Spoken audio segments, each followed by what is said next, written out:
Ketua DPD Sultan Bahtiar Najamuddin menyarankan biaya makan bergizi gratis dibiayai dari dana zakat dan sedekah. Hal ini disampaikan Sultan usai pimpin rapat paripurna pembukaan masa sidang pada Selasa siang kemarin.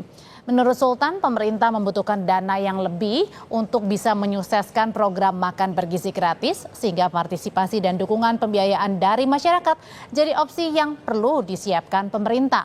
Dengan skema ini diharapkan dapat memenuhi separuh dari kebutuhan anggaran program makan bergizi gratis.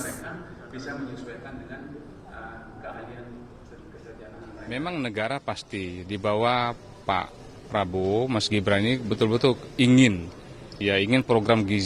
program makan bergizi gratis ini maksimal. Hanya saja kan kita tahu semua bahwa anggaran kita juga tentu tidak akan semua dipakai untuk makan gizi gratis.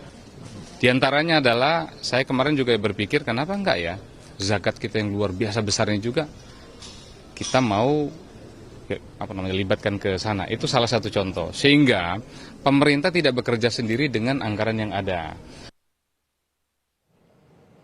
Sementara Wakil Ketua DPR, Sufmi Dasko Ahmad menolak usulan DPD untuk menggunakan opsi zakat dan iuran untuk program MBG. Menurutnya jika opsi zakat dan iuran diberlakukan, maka program tersebut tidak lagi berlaku gratis. Dasko justru mengapresiasi pimpinan kepala daerah yang menyiapkan sendiri pelaksanaan makan bergizi gratis di daerah masing-masing. Ya kalau iuran namanya udah nggak makan gratis lagi dong. Jadi begini, sebenarnya yang kita sambut baik itu adalah niat dari para pimpinan daerah menyiapkan juga anggaran untuk makan bergizi gratis di daerah masing-masing. Tinggal kita minta pemerintah pusat mengkoordinasikan apakah anggaran yang disiapkan oleh para pemerintah daerah ini cukup untuk semua atau harus kemudian ada subsidi dari pemerintah pusat sehingga penggunaan APBN itu kemudian menjadi terbantu dan berkurang.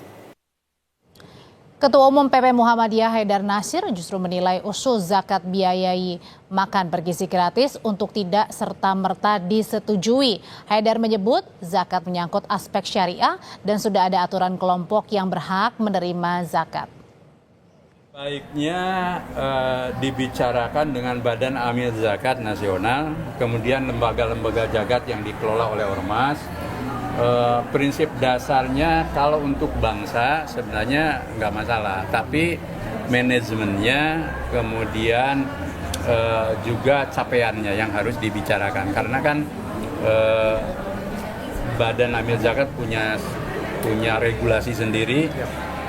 Untuk dana yang digunakan karena menyangkut pertanggungjawaban dana umat. Nah itu. Jadi soal seperti itu tidak cukup dengan gagasan, tapi dibicarakan lewat berbagai pihak yang terkait. Dari laman resmi Badan Amil Zakat dan Infak Nasional menjelaskan ada 8 golongan orang yang menerima zakat. Di antaranya adalah golongan fakir, yakni mereka yang hampir tidak memiliki apa-apa sehingga tidak mampu memenuhi kebutuhan pokok hidup. Ada juga golongan miskin. Ini adalah mereka yang memiliki harta namun tidak cukup untuk memenuhi kebutuhan dasar. Ada golongan amil, mereka yang mengumpulkan dan mendistribusi zakat. Lalu mualaf, yakni mereka yang baru memeluk agama Islam dan membutuhkan bantuan penguatan tauhid dan syariah. Golongan rikab, yakni adalah hamba sahaya. Golongan garimin, mereka yang berhutang untuk kebutuhan hidup. Ada juga golongan fisabilillah, yakni mereka yang berjuang untuk kegiatan dakwah. Dan yang terakhir, golongan Ibnu Sabil, mereka yang kehabisan biaya di perjalanan.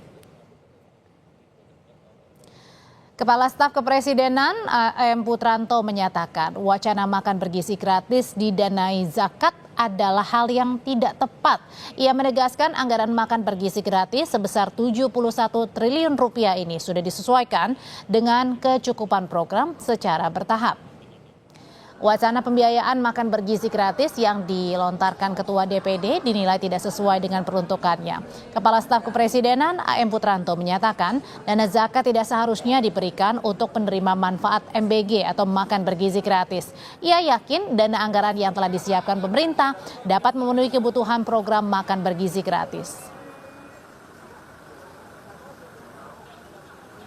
Ya Pak, ya seperti itu. Ya enggak kan, gunanya zakat itu bukan untuk itu. Karena Presiden sudah berniat baik dengan tulus untuk memberikan terbaik untuk bangsa Indonesia kepada siswa-siswa, pondok pesantren, ibu hamil untuk menyelenggarakan. Dan beliau sudah anggarkan sejumlah 71 triliun itu. Jadi tidak mengambil ke dana yang lain-lain. Beliau sudah betul-betul luar biasa. Jadi tidak ada yang bilang ambil dari mana tadi? Zakat apa? Wah, itu sangat memalukan itu ya. Bukan seperti itu kami. Ya, jadi saya kira itu ya. Terima kasih ya.